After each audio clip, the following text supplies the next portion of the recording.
the way that we were taught when we were growing up is that, the only way that we learn is when someone is screaming at us, and yelling at us, and preaching to us. And so that's not necessarily the way to learn. Um, but often in our teaching, you will hear me raise my voice. And the reason why is because what I understand about the Torah is that the Most High had commanded Moshe, which is named Moses, to teach the people of Israel, to speak to them his words. And when he was speaking the words to the people, he was doing it in a mindset of something forceful.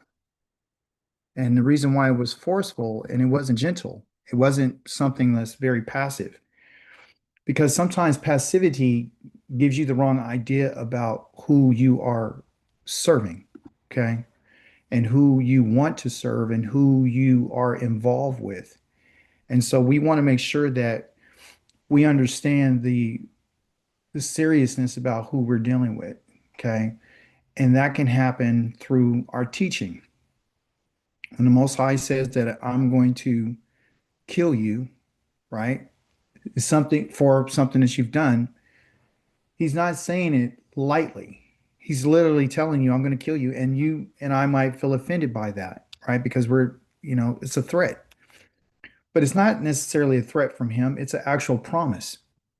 It's a promise. When he says that I'm going to wipe your name out from under heaven, that means that you will never, ever be mentioned again. You will never see the light of day, ever.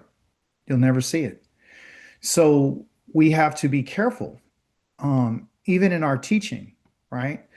We're all trying to find our way back towards the Most High. And we're on, again, this path. And on this path, we're going to have to prioritize certain things, and we're going to have to start thinking a certain way. Because if you don't think that way, you're going to get caught, and you're going to be open to, whatever someone else is talking about. I want to stick to what the Most High said, because that's the words that we need to hear. Okay. Let me go ahead and do this right quick. Share my screen with you all. And I'm going to get rid of myself. I don't want to look at me. I want us to focus. All right. Can you see my screen? Yes? Yes. Yes. Okay, great. All right. So this week's Torah portion is called Pinchas. Okay. Some call it Phineas, but his real name is Pinchas. Excuse me. Pinchas. Okay. Pinchas. And so Pinchas, by the way, was a Negro. Yes, indeed. Pinchas was a Negro. Um, his name means the mouth of the serpent. Okay, by definition, the first two letters of the PI is mouth, and the Nakas is a serpent. Okay, but the Egyptians and other historians have identified this in particular man as being a Negro. Okay, we'll talk a little bit more about the Negro, and we'll give you some data, some information about a Negro. The lesson's not about a Negro, by the way, but I want to give some cultural context. Okay, so we're talking about a certain personality. Okay, historically, put your device on mute. Thank you. So we're talking about a certain personality. There you go. Okay, and the personality that we're dealing with today is an individual who is a Negro. Negro was a term that is given to a group of people, not necessarily just based on their skin color, but based on who they are and where they're from. Okay, so I want you to keep that in mind. Okay, so it's the zeal of the Negro. I have a question in the chat. Let me see. Is it a question? Sorry, Aki, I was switching. Oh, no worries. No worries at all. All right, so you're forgiven. All Our Torah Weekly Review is consisting of, you see, 5 chapters, 25 through 29. Um, Briefly, I want to talk about each one of these chapters. Okay, so 25 is we're gonna focus a little bit today on 25. 26, it's talking about accounting process where they were recounting all Israel. Right now, you know that the children of Israel have been um, being killed because of all of their rebellion against the Most High. And so every time they would get involved with something, their numbers would drop. Their numbers have to do with land distribution. And so the tribes that suffered the most were the tribes that were in the south, which is Reuven, Shimon, and Gad. They suffered more. Yehuda lost people too, right? And so I did a study about a year ago where we talked about how those numbers were determined who lost, who had the most losses, who had the most gains. The family that had the most gains was Ephraim, Manasseh, and Ephraim, Manasseh, and Benjamin, which was located to the west. So they had a great increase in their numbers, which is reflective in their name. Ephraim means to be fruitful, right? And so they were very, very fruitful during this time. Um, but the Yehuda suffered losses along with other tribes, but primarily the south was the problem. And that's where Kohath and Korach was located. That's where Datan and Aviram were located. That's where a lot of the religious leaders who still wanted to have some other, political and religious power, that's where they were located in the South. And so they lost a lot of their numbers. And because of that, there was a reduction. And anytime there's a reduction in family members, then that reduced the amount of land that was going to be distributed to them. Why this is important for us is because the Most High is concerned about names and he's concerned about numbers. Okay. Of course, you and I are not allowed to count the number of children of Israel. He's the only one who gives the count because he says, you guys you're going to outnumber the stars, right? So he knows the number. We don't know the number. So that's why he says he can make the count, but you and I can't make the count. And so during this time in chapter number 26, these are all the individuals that remained after the death of those who had been decreed to die in the wilderness. Okay, so it's a recounting. So we know that the Most High is concerned with numbers because he's balancing things out. He's going to do land distribution. Okay, so that's chapter number 26, which you read a lot about who the families were, what their names were, and all these sorts of things. Okay, so there's a lot of information in there that we're not going to cover today. Okay, chapter number 27 is dealing with the legacy. The legacy is, talking about the future of a group of people and a tribe of, you know, I guess Manasseh was the tribe, yeah, where the daughters were from Zelophehad. That was the name of the man, and he didn't have any sons, and so they were concerned. And in that chapter, the daughters came together and like, hey, what about us, right? What's going to happen to us? And so that chapter discusses how they stood up for themselves, how they went to Moses and the elders, and they went to the priest, and they went and they presented their case. And the Most High had said that what they did was the right thing, and so they advocated for themselves, which is a whole nother topic that I've discussed in the past and that I would like to discuss later. But legacy is still connected to the covenant in chapter number 25. Okay, we're going to talk a little bit more about that. We're going to still talk about legacy, but we're not going to talk about the daughters of the advocacy of Zelophehad. Okay, chapters 28 and 29 are basically the reminders. Okay, at first I had listed this as observations, or excuse me, observations. I say observations? Yeah, I really should say observances. Okay. So I listed as observances, meaning these are the times of the year that the Most High wanted the children of Israel to observe. And this is what type of offerings that they were required to bring at very specific times. Number one, the Sabbath. Number two, Rosh Kodesh. Number three, all the other Moedims, the appointed times that they were supposed to bring these offerings. There's a list of all these offerings, when they're supposed to be brought. What is the sin offering?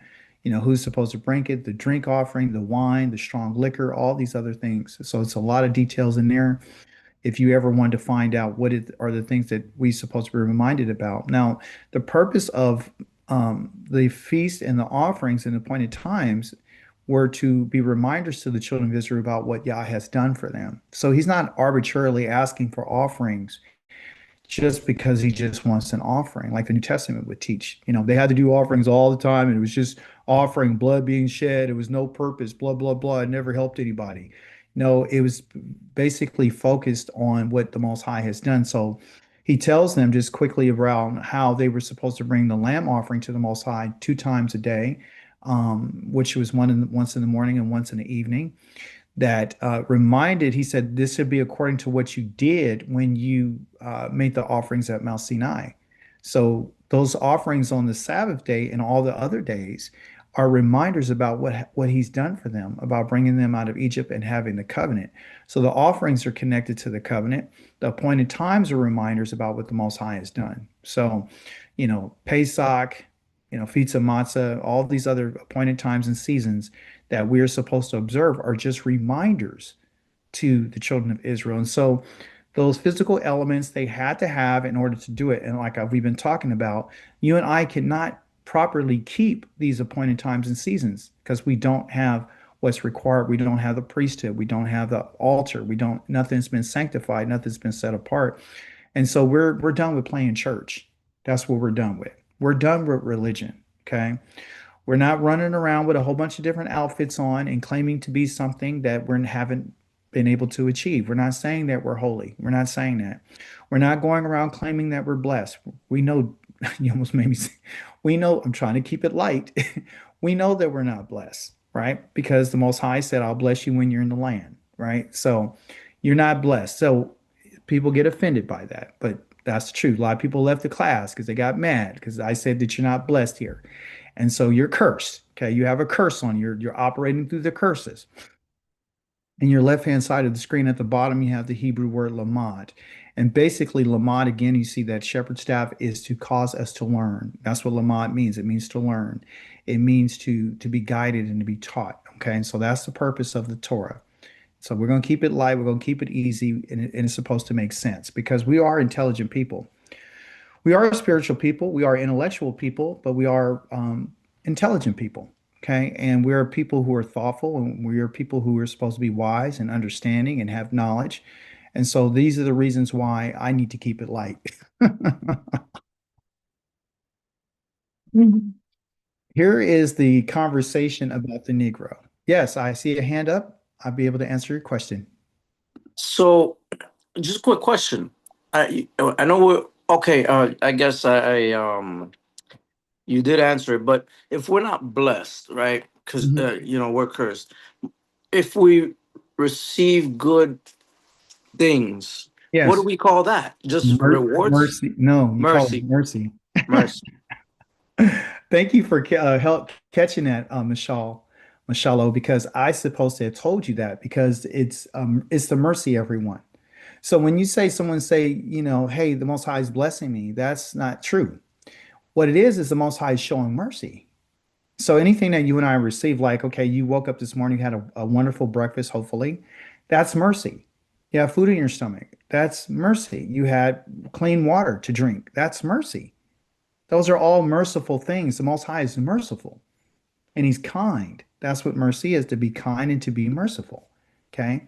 When Yah talks about blessing, He's talking about increasing you beyond what you have. It's an increase and increasing you in the things that He has given to you, not the things that you and I are getting from other people. Okay. So if you have any favor, it's because the Most High is showing you mercy. That's all. You found favor. Favor is mercy. They call it grace, but it's called kesed, and kesed is mercy.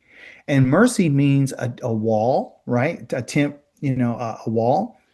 And it means the next letter is the dalet, so it's the wall of the door or the door wall, meaning like if there's a wall, then that's what the tents do. They make a wall around the community, and the doors are to go in and out of. So, and it's a continuation, right, of the family. So if your family's continuing, if you're growing, if you're having children, if you're able to provide for them, that's mercy. That's the mercy of the Most High, right? But we've been taught that blessing is mercy, and it's not the same. They're not the same. They're not the same word. They're not the same ideas. Nothing, right? They're nothing alike. Nothing. Okay. One has to do with grain. Blessing has to do with grain that you eat that's coming out of the land. It has to do with being cleansed. It has to do with a covenant. Okay. That's the part of the word covenant. Uh, Blessing is inside the word covenant. The berit. See, I'll say barak means to bless, and berit. Here the berit, barak, that's blessing. So those words, those letters are connected. Okay. So we're receiving mercy. Now, let's get this idea of the Negro off the table. Okay. I have a reference here. It's called the Zandervan. Okay. It's a publisher, the Pictorial Bible Dictionary. Okay. Here's the editor. Here's the information. Screenshot it. Gave you the page number. Go look it up. Okay. It's defining who Ham is. And this is one of the sons. It says Ham, perhaps hot, because it says perhaps because they're telling what his name means. Okay. In Hebrew, the name is not Ham, like the ham that you eat at, on Easter or Christmas. Ham is the real word is Cham, and it's Cham, Cham. And Cham means to be hot.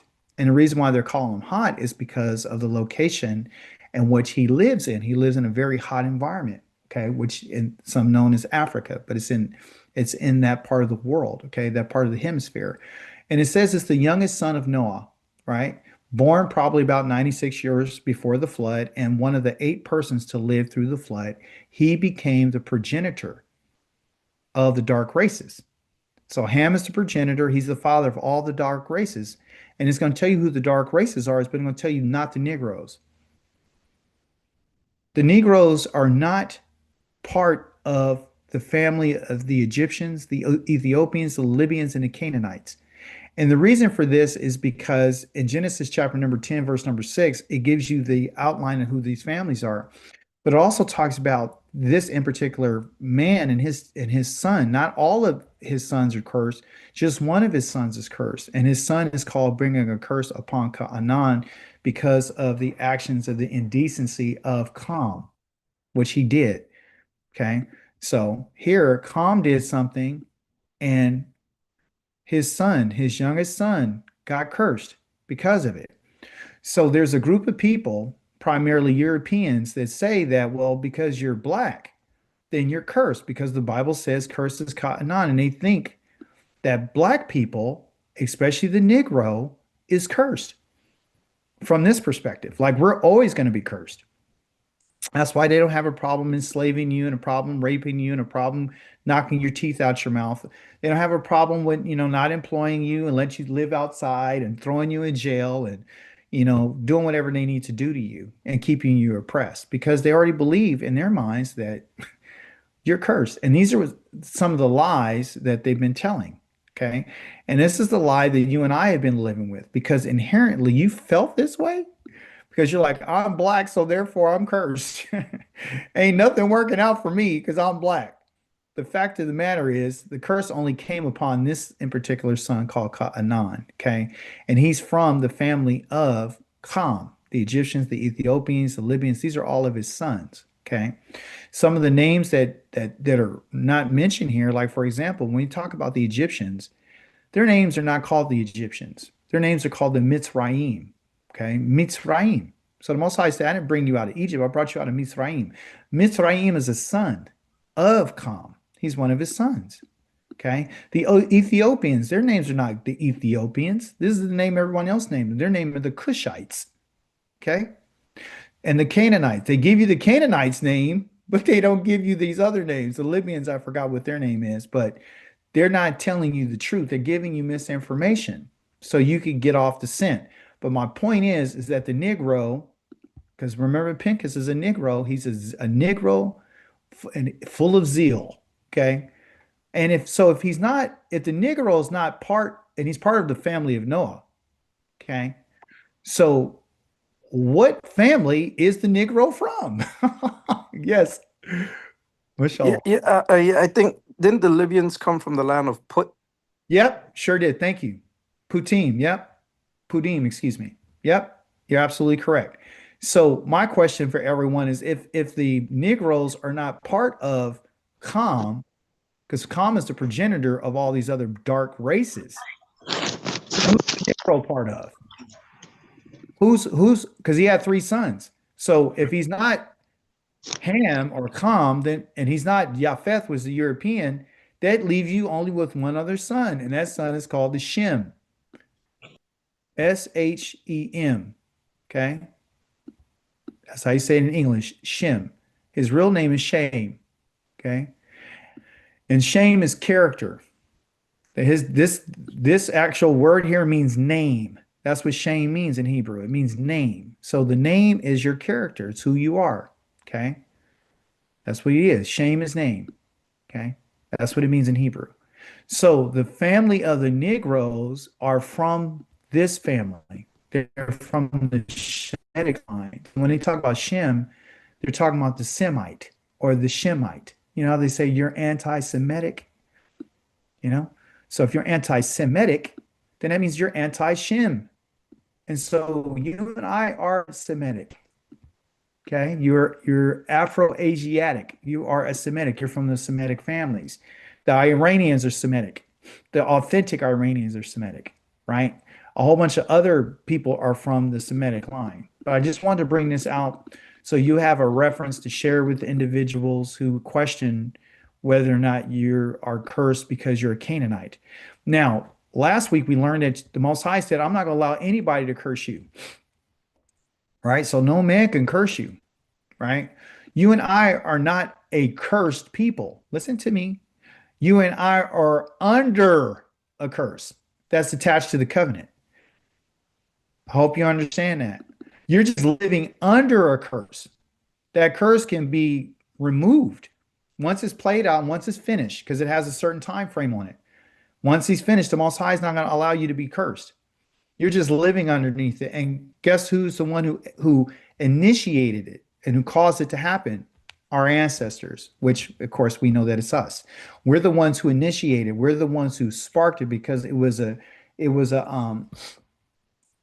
condition of our covenant. If we were to do what he says, then we wouldn't be under this curse. Okay. But that curse is different than this in particular curse. This curse right here is a curse that is always going to be in place. Okay. So two different types of curses. Okay. Just wanted to bring that out to you. And since I've been talking about that, I want to give you some information about the book of Hebrews. For those of you who are still following the New Testament, I want you to take a quick peek at something, right? Something that's going to, spark some interest. Again, my job is to, bring out information, correct information. So this is talking about the New Testament. The Testament is what they call a testimony, which is if you went to court, they're saying, okay, I swear, I lift my hand up and I swear that what I'm about to tell you is true. But we find that the book of Hebrews is a testimony. It's in the New Testament. In the book of Hebrews, right here, the author is unknown. They don't know who wrote it. Some say it was Paul, some say it was someone else. They don't know who wrote it. Okay. So that's a problem because you don't know who the author is. You don't know who wrote it. So what you're doing is you're operating in the unknown. You're listening to a testimony of a witness that has not been verified. You have to validate the testimony, okay? Most High said that you're my witnesses. Who? He's very specific. House of Israel. My people, you're my witnesses. So when we talk about the testament, we're talking about witnesses. So here, this is somebody that's giving a testimony that you don't know who it is. They're unknown. It's an unknown source. So if you went to court and you had to ask who gave the testimony to support it and to verify it and to validate the testimony to make sure that it's true, we have no one to go to. Just want to bring that out, okay? In this in particular testimony, because that's what it is, okay? It's a book of a testimony. The individual who wrote this is testifying to the fact of the superiority of JC the Christ, okay? That's who they're talking about. And in saying that this in particular person, as you can see to your left-hand side of the screen, this testimony is about of our Lord and Savior. And they tell you who his name is. Okay? So it's testifying to him. in this particular part of their testimony, he's talking about the superiority of this individual over the prophets. He's superior to the prophets. I'm using English terms because the people who are listening, you don't know the Hebrew, so I'm not going to, get you confused. I want you to really hear what I'm saying, and you can verify what I'm saying. Okay, so the prophets, you know that what that is, you know what an angel is, right? Or what you think it is. And then, of course, you know Moses and Joshua. Okay, these are not their true names. Angel is not the true name. The prophets are not the true name. Okay, Moses and Joshua are not their true names. Okay, there's just translations. Okay, and of course, the Aaronitic priesthood, right? So he's talking about the superiority of this in particular testimony about this guy, the superior, and which they would call, JC, right? And it's saying that he's God's son. So everything that he says is greater than the prophets, the angels, Moses, Joshua, and Aaronitic priesthood. So basically, what they're telling you is that it's superior to all of this because all of these things right here are what you would call old. And that's where you get your idea of the Old Testament. They're saying that what has been testified, the testimony now of this guy is superior to all their testament, all what they said. I don't care about what they said. This is greater. And what makes him greater, which I'm going to share with you right quick, is what he said about what the Creator said. So now they're saying that the Creator said something. And I want you to see it for yourself. And this is the New Testimony found in the book of Hebrews, chapter number 7. It says, it becomes even clearer if a different kind of Kohen, like Melchizedek. So now they're talking about Melchizedek, okay? In this particular chapter, it says, arises, put it here, one who became, let me see, one who became a Kohen. A Kohen is a priest, okay? So in context, what they're talking about is a priesthood. Right? So I'm focusing on the superiority. They're saying that this in particular guy named, I'll just use his name so you'll get it, JC the Christ. When they're talking about him, they're saying that he's under an order of Melchizedek. Okay. And Melchizedek was found in Genesis chapter number 14. And of course, they're claiming that his priesthood is forever. Right. And they're saying, that one who became a Kohen, a priest by the virtue of a rule in Torah concerning physical descent. Why am I reading this? Because when you talk about the Torah, they're saying that the Torah is what told you who could be a priest. Because there's a rule in the Torah. And the rule is that the physical descent has to come from Aaron. So this is the connection between what you're going to read today, okay? That it comes from Aaron. And we know that Aaron had Eleazar and Eleazar had Pinchas, okay? So they're saying that the Torah is what gives you the ruling about who can be a priest, what tribe, who it can be, and so forth and so on. It says by virtue of the power of an indestructible life. Okay. But by the virtue of power of an indestructible life, for it is stated, you are a Kohen forever. So they're saying that JC the Christ is a priest forever because they're concerned that as a body of believers and a people of a religion, we need a priest. So the priesthood that we have is someone who's from Melchizedek. Okay, Malchi means king and Zedek means righteousness. Okay, that's what they're saying. And Melchizedek, in what they would call in Genesis, was considered a priest of the Most High. Okay, so he's saying that JC, Jesus Christ, is going to be this priest forever under this order, the Melchizedek order, and not of the order of Aaron. Okay. So this is what they're talking about in context. Okay. They're saying that he's a different type of priest because he's a priest that's in the heavens right now, operating for people, for Christians and people who believe. Now remember, the author is unknown, so we don't know who's writing this. Okay. And so this author is stating this, and they're saying that he's going to be after this order, not the order of Aaron and his sons that we've been reading about. Okay. So this is the testimony. And what they're basing it on, everyone, before I go to the next page, is they're saying that it was stated. And when they talk about it was stated, you can find where it was stated. It was stated in Psalms 1, 110. Psalms 110, where they're getting this. You are a Kohen. You see the quotation right here? You are a Kohen forever to be compared with Melchizedek. They're saying that the Most High said this. And if you look at Psalms 110, the Most High didn't say that.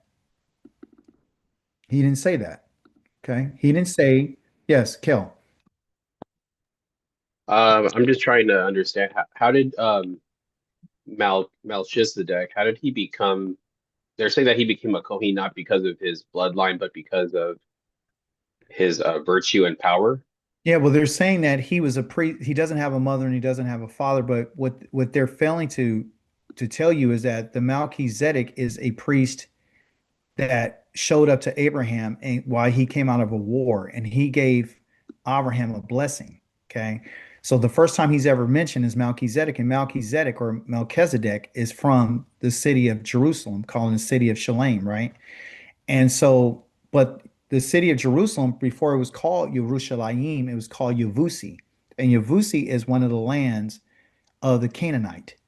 So he was a priest over the Canaanite people. You follow what I'm saying?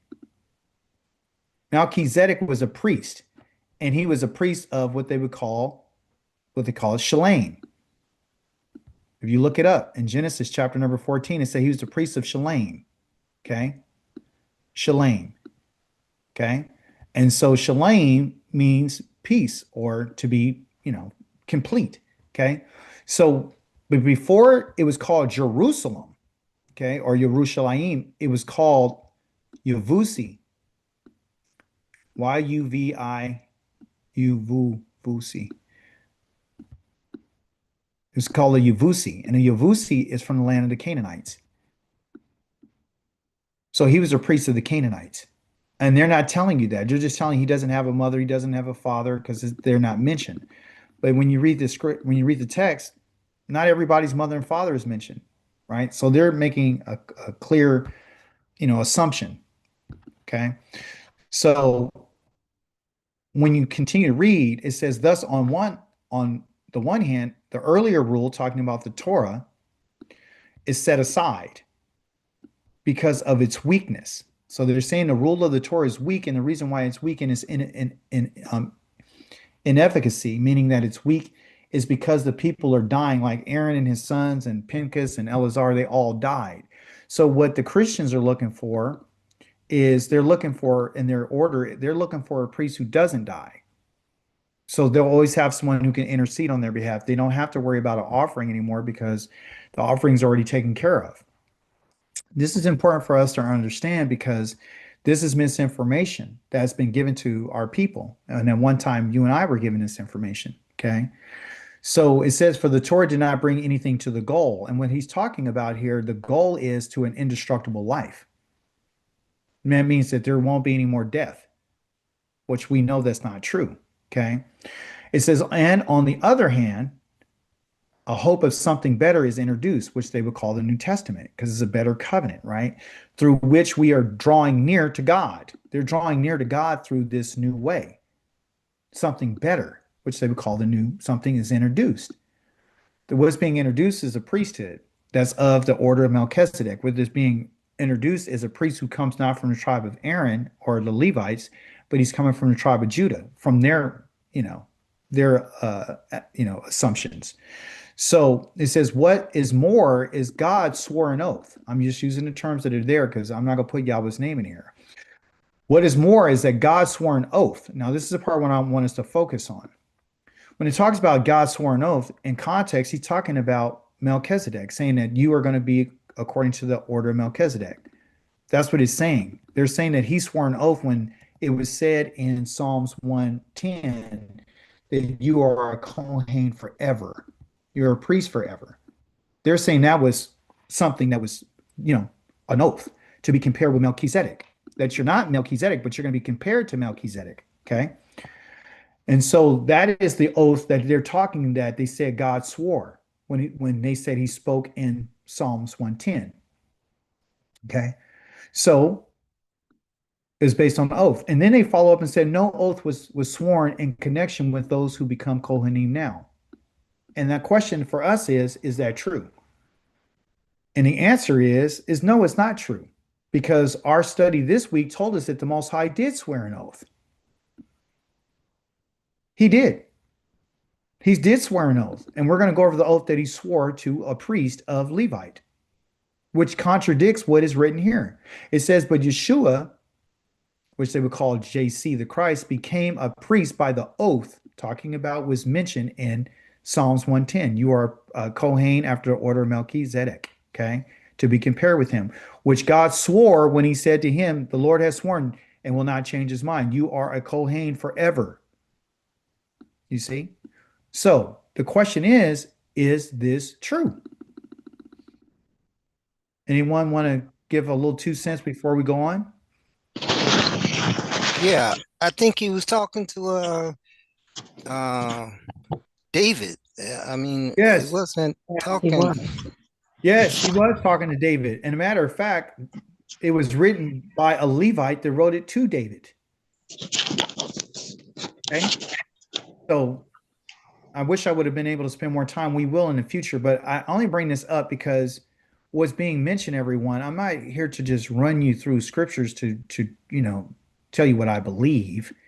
What I'm trying to show you is that they said that this author said there was no oath sworn in connection with those who become Kohanim now.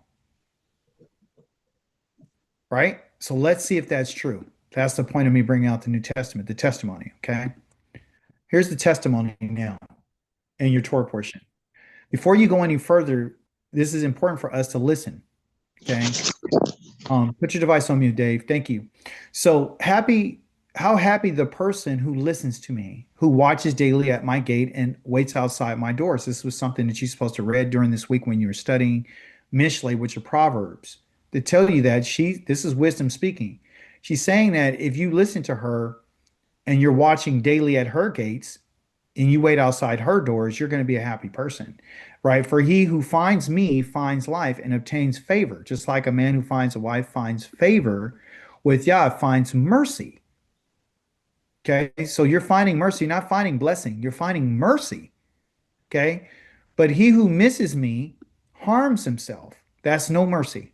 Okay, all who hate me love death. And as a result of them not listening to what wisdom has to say, right? When she's speaking, that's the person who's going to die. It's because they're not paying attention.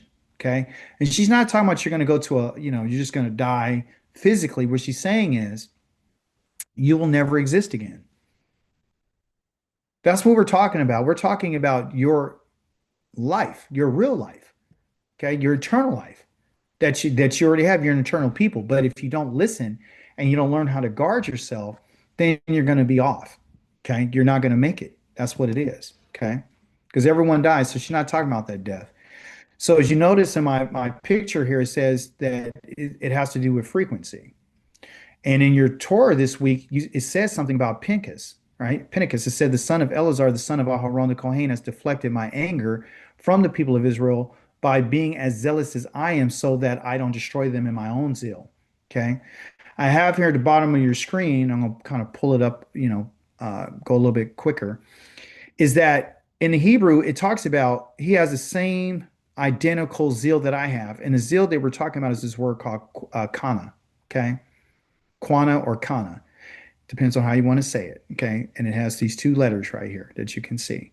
So what is kana? We're going to talk about kana in a second. But the point I want to show you is that they have the same. He said, this is the one I have, and this is the one that he has. One is his and one is mine. And guess what? What's the difference between his and Pinchas's? Somebody tell me.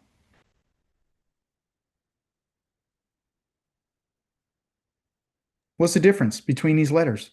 Is it the vowels?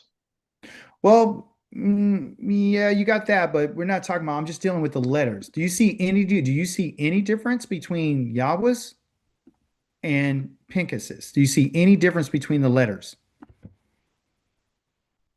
Is the first letter a Kaf? Yes. Is the second letter a Nun? Yes. Is the third letter a Aleph? Yes. So there is no difference. Why is this important? Somebody tell me.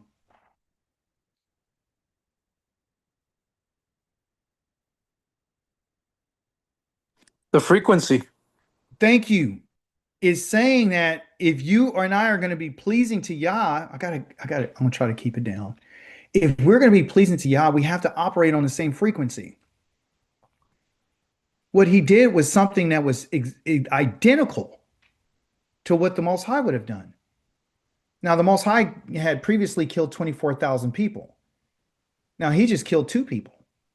So is it about the amount of people that he killed? Because did Pincus go crazy and kill everybody in the camp?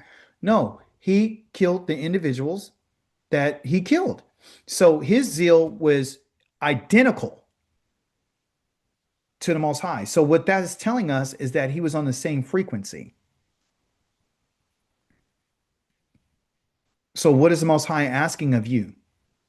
What is he asking of us? What is he asking for us to do if we want to be with him? Tune into the same frequency. You got to be on the same frequency. You literally have to be on the same channel. So if he's on 106.5, you need to be on 106.5.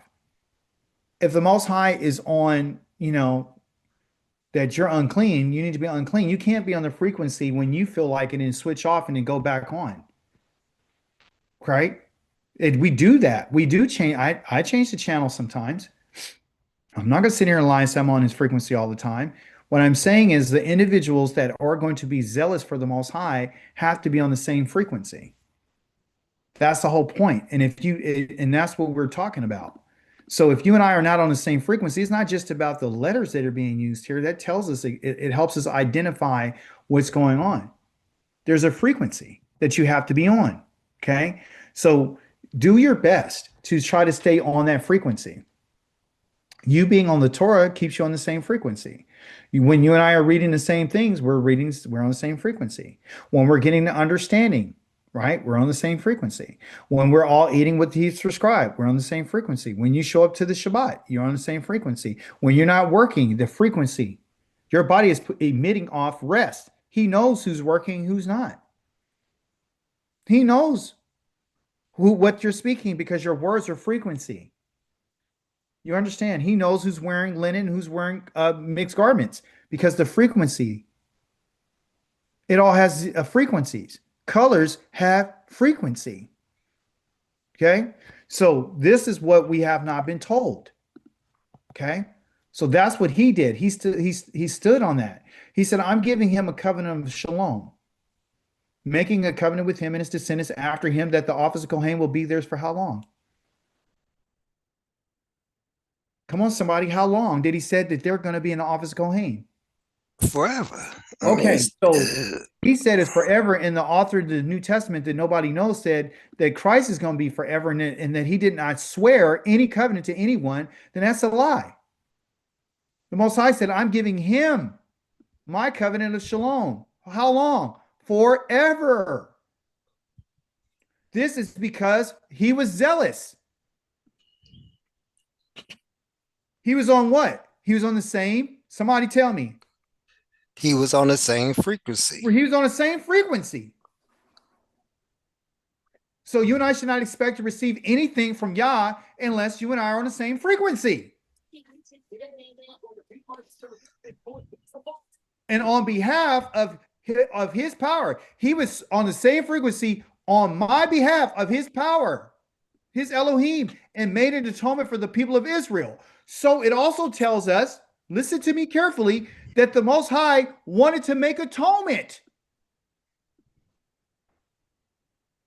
He didn't want to kill everyone. He didn't want them to be plagued. It's not his purpose to plague the people.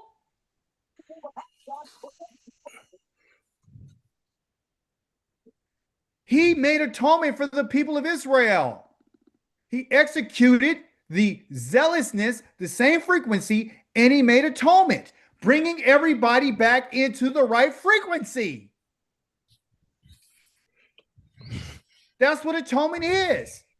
So when you read this week in chapter 28 and 29, it talked about how the Most High has these set apart times and how you're supposed to bring the same offering. You're supposed to stay according to the rule and all these things. He's telling you, I'm trying to get you on the right frequency. Atonement has to do with frequency. When he says it's a ruach nekoach, it's something how it makes him feel. So if you don't have the right offerings, it's something that he's unfamiliar with. Because Yah is power. Put your device on mute. The Most High is power. That's what we need to understand. He's not a man. He doesn't get tired. He's not on the potty. He's not on vacation. He is all power. And because he's power, you and I have to be careful of the frequency that we're on, because if you come in the wrong way, you'll end up dying. Like Avihu and Nadav and Avihu, Aaron's sons. They brought in the wrong fire. The individual who's supposed to come in has that outfit on. They have the ephod on. They have the kosher. They have the breastplate on. They have the zit gold plate on their head when they came into the Holy of Holies. Had to be a certain frequency. The actual Ark of the Covenant is holding Yah's words, which is a box that's holding frequency. So much power that's in the box that the man who tried to catch the box, Dawid's companion, he exploded, blew right up in front of everybody. Scared him. He didn't want to be around the Most High. It's about frequency. It's about power.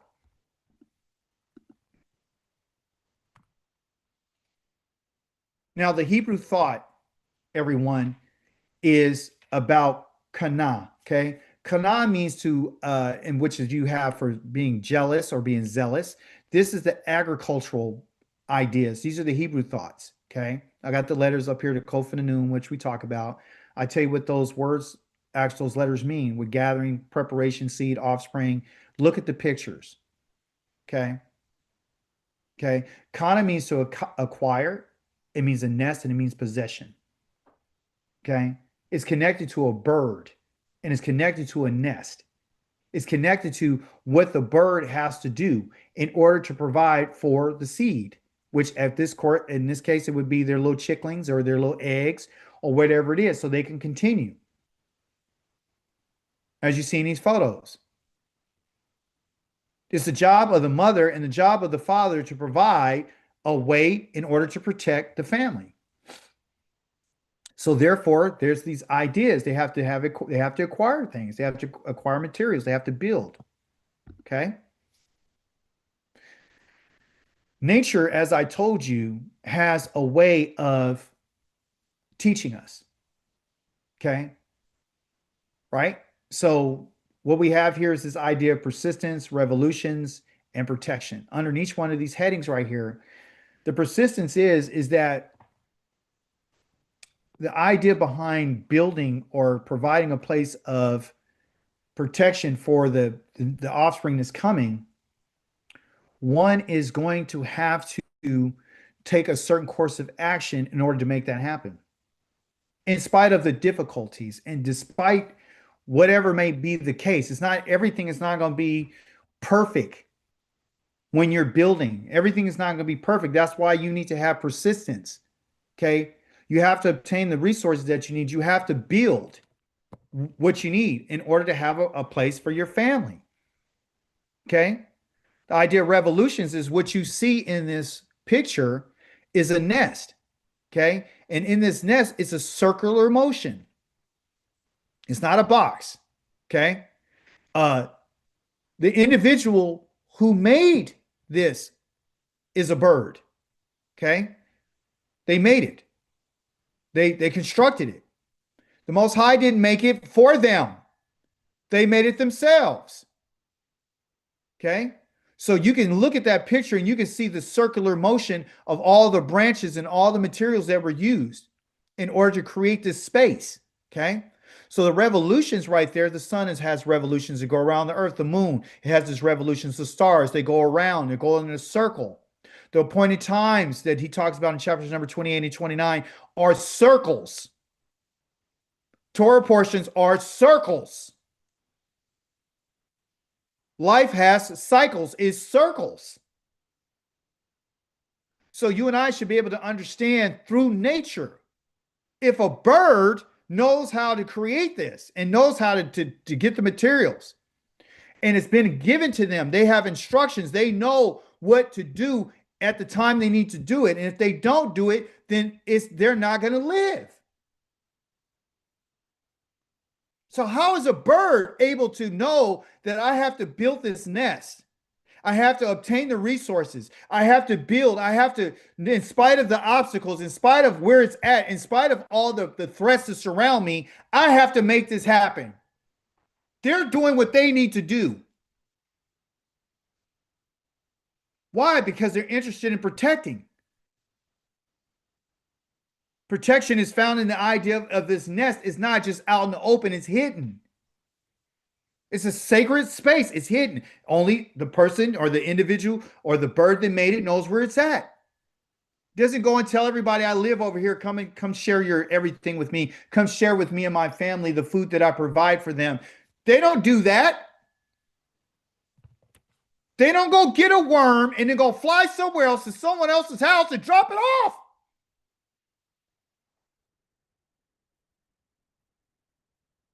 The place, the sacred place has to be durable and has to be endure. It has to endure.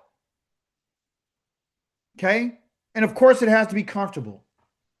Why am I so passionate about it? Simply because this nest, everybody, is a nest that I found in my own yard.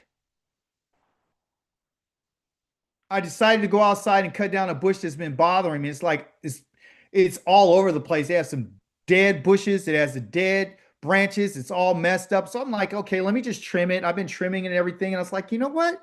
I don't like the way it looks. And I'm thinking, yeah, you know, you have me out here. I'm gonna get this down.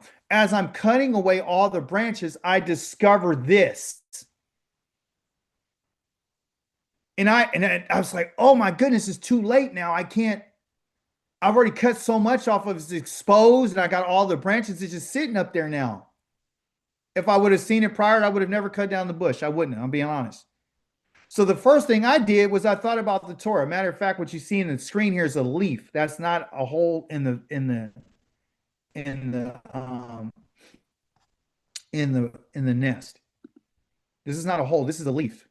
Okay, that's a leaf. It's not the grass. That's my yard. It's not the leaf. I mean, not a hole. So you're not looking through this like a hole. It's not a hole. There's no hole there.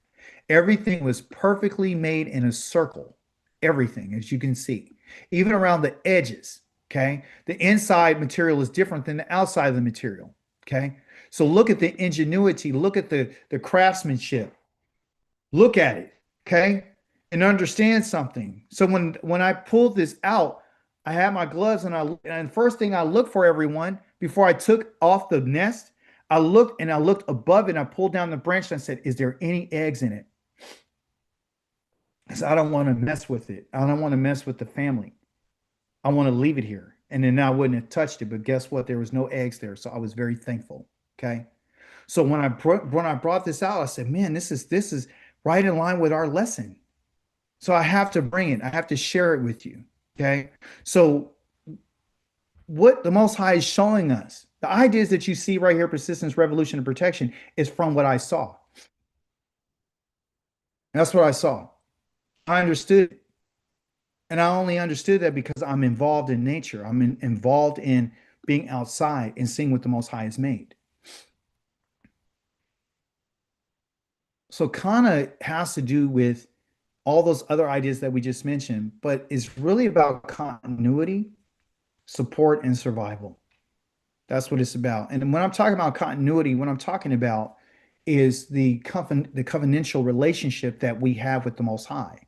In order for us to maintain this relationship with the Most High, we're going to have that zeal. You're going to have to be on that same frequency. That's what is going to have to happen. You don't have to be on the way that Pinchas was on it. You don't have to go and stab anybody, okay? You don't have to do that. You don't have to spear anybody to have this. And I'll show you that in other parts of the slides, okay? So, but what it's talking about is a covenantal relationship that you should be concerned with. You should be jealous for the relationship. The Most High's name means jealous. That's what he calls himself. He says, I'm Kana. That's one of the words in the covenant. I'm Kana. He tells you, I'm Kana. That's what he is. He's a jealous Elohim. So what he's concerned with everyone is he's concerned about his family. Okay. He's concerned with his family. And so continuity there is to continue this relationship that he has with us. And secondly, we have the familial structure, which has to be established. So when Yah puts us together as his family, he brought us out to the wilderness. What he was doing was he was creating for us. That's the reason why he put the children of Israel in a certain order around him. You know what I'm saying? Like inside of the camp, they were in a circular motion. They weren't in a box. They were in a circle. So on the east was Judah and Issachar and Zebulun, and then on the south he put them on that circle, and the tents went all the way around him as a circle. There weren't squares; they were circles. Okay, which means a continuation of the wall, which means mercy. To be in Yahweh's presence, he has to show you mercy. So what he does is he establishes the familiar structure, the structure of the family through continuity. Because again, we're concerned with the future legacy. Okay. And when we're talking about the future legacy, I just want to be very clear. We want to be clear about the impact of our actions and our choices that we make in our life. It can really have a strong impact on the people in the future generations. So what Pincus did, what he did was so inspiring and so beautiful that his actions and the choice that he made impacted all the future generations after him. Okay. We see too that kana, when we talk about this kana, this jealousy, this zeal, right? This frequency, it has to be something, it brings about the idea of support, like you saw with the nest. And the nest is there for the well-being of the chicks or the eggs or the seed or what it is. And so when you look at your house should be like a nest. You should be concerned with those who live there in the well-being, and you need to have the resources. And you're the one who's going to have to go and gather all those resources and to build this structure in order to support the family that you have. Okay. Because without support, you're going to go through a process of lacking, right? And then you're going to come into scarcity, and you're not going to have food, you're not going to have resources. And therefore, the idea of you surviving, the chances of your survival is very slim. They're very nil, right? So what we want to do is we want to create an environment. We want to position ourselves to where we're going to be able to alleviate or to avoid severe suffering and hardship, because this is what is brought about if we don't have the right support. Okay. So what we're seeing is, because we've been in a covenantal relationship with the Most High, and we have failed to have the same type of frequency and zeal that we need to have towards the Most High, that has put a breach in our relationship, which then the support that we need is not there. And then, of course, our resources are limited. And now we're experiencing scarcity and we're suffering. And that's because we weren't on the right frequency. And to say the least, you and I are going to continue to suffer until we change our frequency. That's just the truth. So when you look at your life and you look at what's going on in your household, you got to understand something. All of what's going on in terms of relationships, terms of resources, in terms of where you live and all these things, they all have an impact on you. And your frequency is, how you manage things and how you do things. Frequencies are in relationships. Frequencies are in conversations. Frequencies are in actions. Frequencies are found in choices. So we're completely unaware of these things. But the bird knows, like, if I don't build this nest and I'll support this, then the likelihood of survival for the next generation is not going to happen. They're going to suffer and they're going to die. And they understand that. And that's because they understand the frequency. Okay. So be careful about your choices and your actions. Again, talking about the support. Now, when we talk about support, I want to share with you about Ezra, right? I want you to understand that Pincus, what he did is his actions was able to support the future generations. That's what support is. Okay. So when we look again at our slide that talked about support, we're talking about well-being and resources, right? One of the resources that Pincus did when he stood up and he executed judgment was so that the plague was checked. And again, it goes on and talk about how when he did this, the Most High imputed unto him righteousness. So what he did is he established righteousness in his family and said that this is the attitude that we're going to have in order to keep us going, right? And it was vital for them. So one of the people that were part of his generation is Ezra, and Ezra is a Torah teacher. Okay. And Ezra, he has his own book. You know, it doesn't say that Ezra is a prophet. It said he was a Torah teacher. He was an expert, a scribe, and he was an expert in the Torah. Okay. Ezra was a priest. Okay. And he was from the line of Pinchas. He was the 14th of his generation. So because of what Pinchas did, it added support and it gave a foundation for the up and coming generations.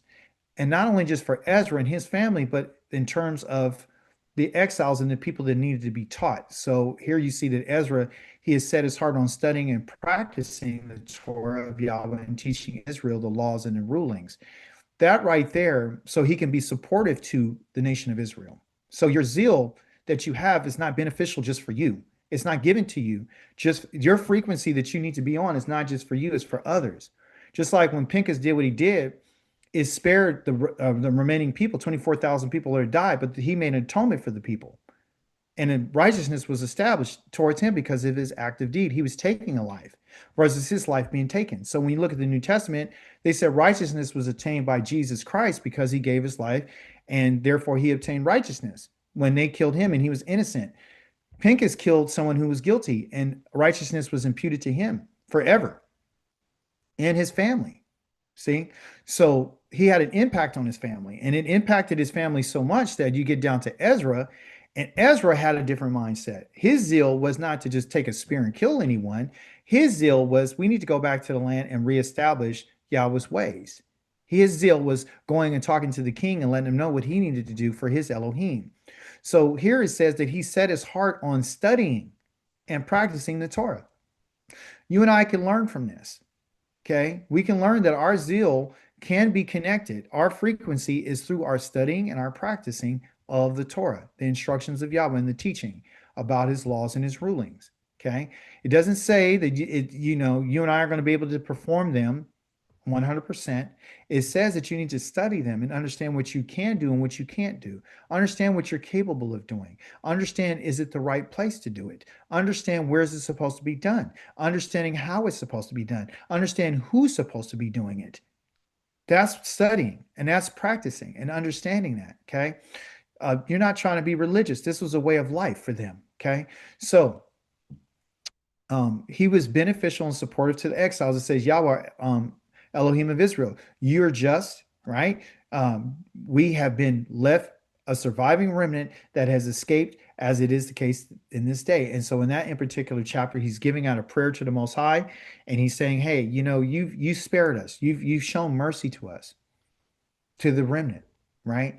So Yah is being supportive to you and I right now today, not just with reading in the Torah, but he's also giving us the example of Ezra, that the Most High's whole entire purpose is to be supportive to his people, like a bird is supportive to her chicks. Okay. In Ezra's name is the word Azar. Okay. And it says that, he sought. What it was is that Ezra, I have a word here called Darash, and Darash means to seek. Okay. And then I have a word Isha, and all of us pretty much know what Isha means. Isha is a wife. Okay.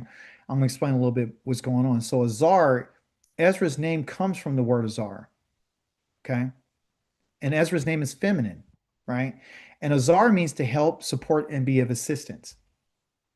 And that's exactly what the Torah is supposed to do. The Torah is supposed to help us, and it's supposed to give us assistance and support, right? While we're having our time of hardship and difficulty. When a person's having hardship and difficulty and they're going through stress, they need help and they need support and they need assistance, right? They do. Okay. It's not for us to go and tell them what to do in their own house or tell them how to build their nest or none of those things. What it is that they need to go to the Most High and look for help and support and assistance through the Torah. That's where you'll find your help. That's where you'll find your support. And that's where you'll find your assistance. You'll find it through there. He'll give you wisdom. Remember, wisdom said, if you listen to me, things will go well for you. You'll be happy. Okay. But if you don't listen to me, then this is going to be bad for you. Okay. And the idea of getting help and support and assistance comes always from the idea of Darash. And Darash means that you and I are always supposed to seek out information. That's what we're supposed to do. It has to do with frequency. It has to do, how often do you study? It's like we can be on the right frequency, but how often are you seeking that? Wisdom said, you come to my gate daily. Are we seeking her daily? No, we just take her when we need her. No, she said, watch at my gates, come to my door daily. So it's a relationship there. So Darash is about frequency, it's about information, it's about asking the right questions. And you do that through inquiry. Just like when you want to find out something, you go to Google and you put it in the search box. You're making an inquiry. You're trying to find out information. What's happening is that we don't have the correct information. And sometimes we're seeking information from the wrong sources. Okay. It's like a bird that's going out and picking out the wrong supplies to build her or his nest. Sometimes, if you notice, some of those materials, they were more bulky, were on the outside. That was to structure everything perfect. It was beautiful. Okay. Now, the last part about this Isha right here, because Isha is the first time that the word Azar is ever mentioned. The law of first mention is, when was the first time the Azar was ever mentioned? The first time Azar was ever mentioned was in the idea of Genesis in chapter number 2. When the Most High had formed, he did not create, he formed the woman from out of the man, the substance of a man. And the reason why a woman, a wife, just wasn't a woman, she's a wife. Okay? The reason why this wife was created is because she has a certain function and she has a certain assignment, and her assignment is to enhance and to make better and make improvements upon the life of the one who she's supposed to help. Ezra was giving an assignment in order to help the people learn how to function in order to enhance their lives. This is the reason why we need to seek information, because the more we seek it, the more we'll be able to understand the information and the better we'll become on learning how to function, okay, to improve and to make enhancements upon our life, okay? So that is what this is all about. It's about becoming better and making improvements. That's what it's about, okay? Last point I want to speak about this Isha is this. When it talks about, and I think there's my wife and a lot of other sisters have created the organization called Eshet Kayil, meaning a woman, or excuse me, a wife, a capable wife. Okay. Being a woman doesn't make you capable. It doesn't make you capable. Okay. Because there's women who are not as capable, right? Because a lot of women are whores, right? They could be whores. They could be, independent. They could be not just in a negative way. They could be daughters. They could be grandmothers. They could be all these sort of things. Okay. But the one that the Most High is talking about, the one that he's created, is for the function of helping the man. That's what a Isha is. Okay. That's what an Isha is. Not an Akeva, not just because she's female. This is Isha. Okay. The first part of her, a part of her is Ish, which is a man, and the A is her femininity. She's an Isha. Okay. So Isha. And what the Isha is, she has been given an assignment. And her job is to enhance and to improve the life of the Ish. That's her job. Ezra's job was to enhance and to improve the life of the people. That's how he was functioning. He was functioning like a wife to Israel. That's what he was functioning like. And he did that because of his zeal, and he understood that, you know what? In order for us to be successful, in order for us to accomplish the mission, in order for us to be who the Most High wants us to be, we're going to need help, we're going to need support, and we're going to need assistance. And when we don't do what we need to do, then the mission will fail and an assignment will be destroyed. Okay. Kana, again, here's another idea of Kana. So remember, I told you earlier that you don't have to, unalive or kill anyone or spare anyone. Here's another idea of Kana, right? Now, just like Ezra teaching and so forth and so on, here we have a prophet, and this prophet's name is Eliyahu. And his is talking about survival too. So everything's about survival. Okay. Matter of fact, without the help, there won't be any survival. Okay. The prophet, the Most High tells us that a prophet is someone that I'm going to call and raise up a prophet like me from among yourselves, from your own kinsmen. This is what Moshe told the children of Israel, that the Most High is going to raise up someone like me from your own family. When information is supposed to be transmitted to an individual, more than likely is going to come from someone in your family. That's how it's going to come. It's going to come from someone in your family. someone who loves you, someone who knows you, someone who have a relationship. Often we want other people to talk to us that, that we don't know. We'll believe what they have to say versus whom the Most High is talking through. Okay. In this case, the Most High is talking to a family member. Okay. And he doesn't have any children, by the way. He doesn't mention him having a wife or anything, but he's a prophet. And he's still concerned about the survival of the children of Israel. And he says to Yahweh, he says, I've been very zealous, okay, for Yahweh, the Elohim of armies, because of the people of Israel have abandoned your covenant. And then he goes on to talk about more. But here in this part where he says this, he was asked, why are you here? He said, I've been very zealous. That means I've been on the frequency. I've been trying to accomplish the mission for you, which is to bring the people of Israel back to the Most High, to let them understand that they've abandoned Yahweh. They've abandoned the covenant. This has always been the problem for Israel. It's not nothing new, right? And the reason why he's zealous for this is because he understands that if we don't keep the covenant, like Moshe told us, then you and I are not going to survive. He said, they've broken down your altars. They killed your prophets with the sword. Now I'm the only one left, and they're coming after me to kill me too. So it was a very, stressful time for him. This is not magic. He understood that they honestly wanted to kill him because they killed all of Yahweh's prophets. Okay. And the Most High said, I've left others reserved, but they did kill all of the Most High's prophets. So the people that are on this frequency of Kana are hated and they're not liked. Okay. But they understand the mission, and they understand that you have to tell people, like you have the prophet here that says, I'm going to go and tell my kinsmen, they're going to come from your kinsmen, and they're going to tell you things. Okay. So I'm not saying that you're a prophet. I want to be clear. What I'm saying is when any type of messages can come, they can come through your family. Okay.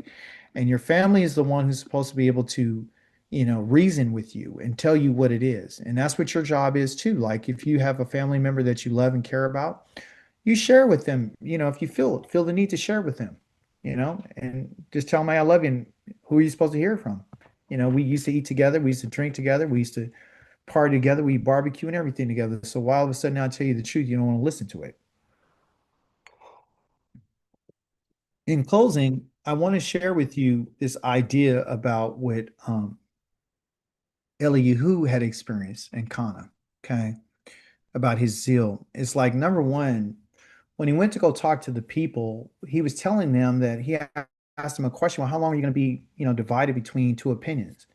You know the story in chapter number 18 where he's asking me, who is Elohim? Let him stand up and let him be the one who responds. So what we're understanding is that Kana is always going to be expressed and be better suited for individuals that are divided in their minds. And what we found in our Torah portion was it was a group of people, especially that young man Zimri, who his mind was divided about the covenant that he was in. He didn't understand. There was also people that were at the tent of meeting, they were crying and not doing anything. They were just crying. And they thought that their tears was going to change the outcome. And it didn't. It was only through action and making a choice and a decision that causes the changes that we need. But those people were divided. They didn't know whether or not they wanted to be in a covenant with the Most High. They did not embrace the idea of being in this relationship with the Most High. Okay. Another part of the idea of Kana or being in the frequency is that sometimes, and you read in this particular passage, that idolaters, which the children of Israel are, is that they have no answers. So when Eliyahu went them and he started questioning them and bringing out the idea about having two opinions, and asking him things, well, if Yah is Yah, then, and Baal Baal, then who will you serve? There's no answers. So when you go talk to your family members, don't expect an answer because idolaters don't have answers. If you notice when you talk to them, they don't know. They don't have that. They don't have a clue about what's going on. They have no answers for you. Okay. Third, Yah answers by fire. Okay. Eliyahu was bringing out the fact that if Yah is going to answer, he's always going to answer by fire. I think that's important for us to understand, is that when Yah gives a response, okay, in that particular passage, he responds with fire. When the Most High comes back, to deal with idolaters, he's going to deal with them in fire. Who's the Most High going to deal with? He's going to deal with the people who are divided. So the whole purpose of Yah coming back and to execute judgment and to show himself and to reveal himself is to get the people to make a decision. Okay. Okay. So let me be clear. When I talk about people, right, there's certain classifications of people. Okay. I could talk about the divided minds of the people of the Most High, and I can also be talking about the divided minds of the nations. Okay. The nations are the people who are convincing Yahweh's people to be divided. They're telling them that our gods are the true gods, like you saw in the New Testament. Okay. And that division is found in the idea of a New Testament and the Old Testament. For I'm talking more specifically about Yahweh's people. They're divided between the two opinions. They're divided between the two testimonies, the New Testament and the Old Testament. Okay. And they don't understand that they are in idolatry. Okay. And if they do not respond to the Most High the way that he's choosing, then they're going to experience and see Yah in fire. That's what they're going to see. Just like we did when the Most High showed up in Mount Sinai. It was in fire. Okay. The final point is this. People need to see something. That's what they need. In all of these situations, they needed to see it. So when we talk about Pincus, it wasn't him just saying something and believing that he would become righteous. He didn't even do it because he was looking to be given a covenant of shalom for eternity. He did it because of who he was, and he did it because of his character, and he did it because he respected the covenant. Okay. And when he did it, the people were able to then see something. They had to see it. Okay. When we talk about Ezra, he did not just believe that the Israel or the nation of Israel needed to go back to the Torah. He did not believe that the king would just let him go. He didn't believe that offerings were going to reappear. If you read his book, you'll find that he asked for certain things and he needed things to be given to him in order for him to accomplish the mission. So signs, people need signs. And what I mean by that too, even in Elijah's day, the people needed a sign. And the sign that they had to see was the fire of Yahweh. Okay. So people are going to have to make a decision. But he's not saying that they're going to make this decision based on what they believe. They actually have to see something. Children of Israel, more specifically the house of Jacob and all 12 tribes around the world, are going to have to see something. You and I are going to have to see it. He doesn't expect you to believe anything. The Most High wants you to see it. Okay? And what he's going to show you is that he is Elohim.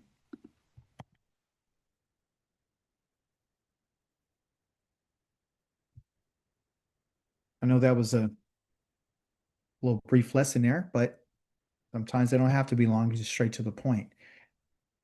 Dawid loved the Torah. He did. And he said he meditated on day and night. He did all day. He did it on day and night too. Your Haftarah here in your Torah will be in Bamidbar chapter number 30, verse number 2 to 32, verse 42. Again, I don't run through the Torah. We walk, right? And so Jeremiah chapter number 1, verse number 1 and through 2 and 3, again, is going to be your Haftarah. I was like, why is it double again? Well, there's some information in there that they want us to see, okay? That's connected to this in particular Torah portion. It might be because I'm not taking, doubles. We're not doing doubles. We're not doing, Pinchas, and then we turn around and do Matoth at the same time, like a lot of people do. So we're taking a little bit at a time, but I'm pretty sure there's information in there that's going to connect to what you're going to read in the book of Numbers, chapter number 30, verse number 2. For those who don't know what Bamidbar means, is Numbers, chapter number 30. Okay. Tehillim is the Psalms, and it's going to be chapters 113 to chapter 134 inclusive.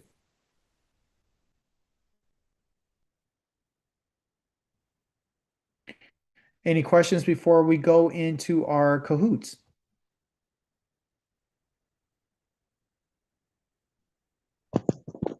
I have one.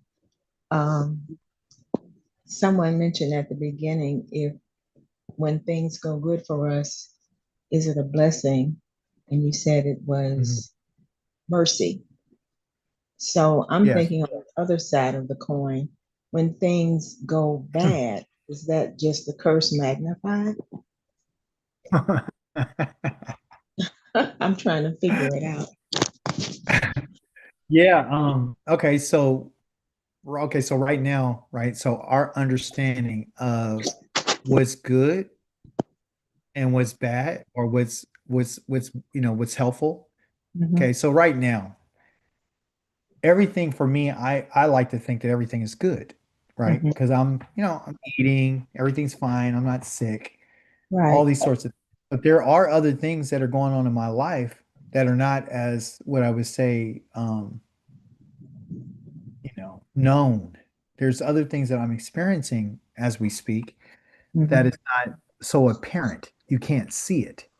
mhm, Okay. So you can't see what's going on, right? I know what's going on.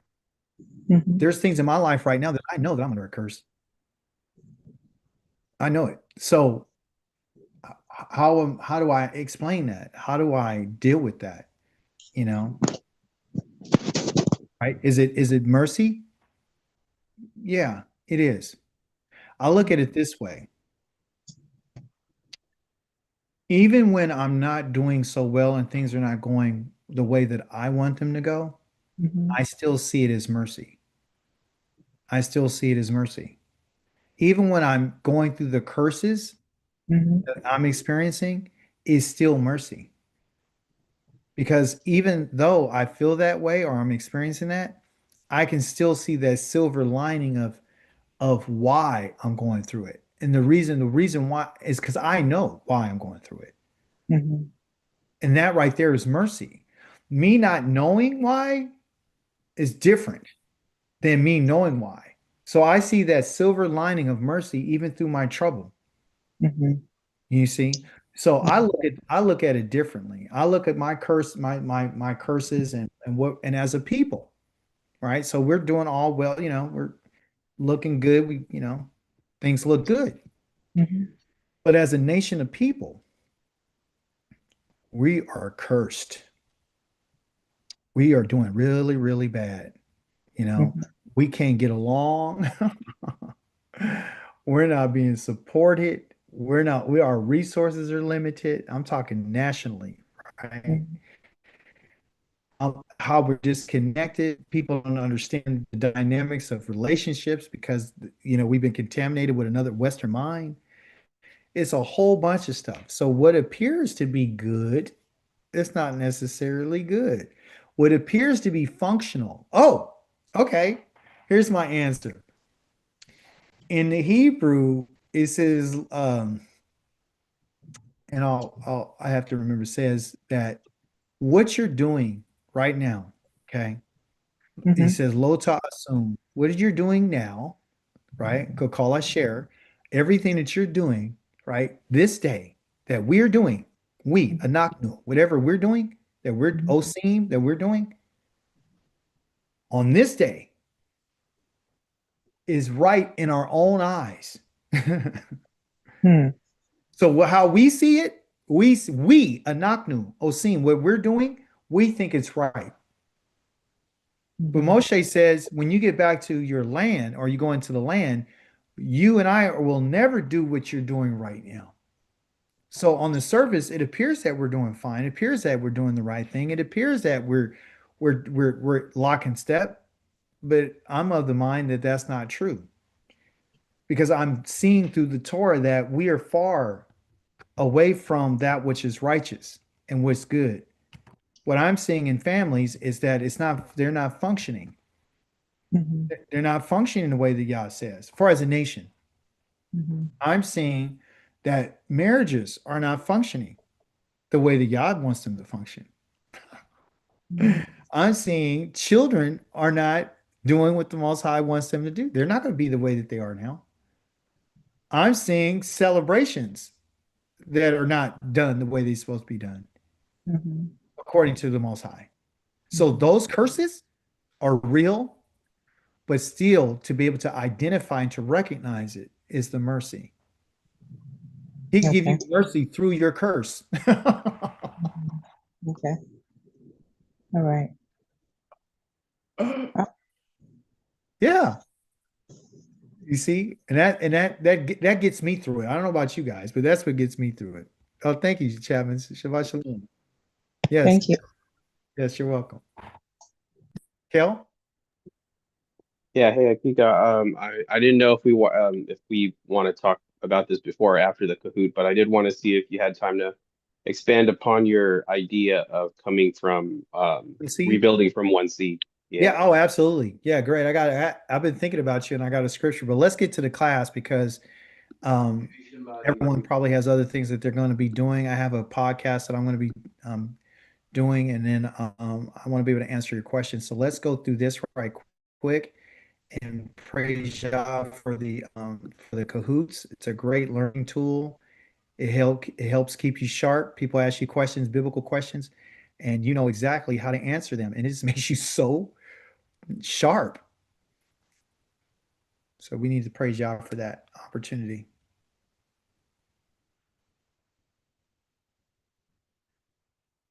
All right, let me stop here right quick. Hopefully this will pull out right quick. Let me pull it back.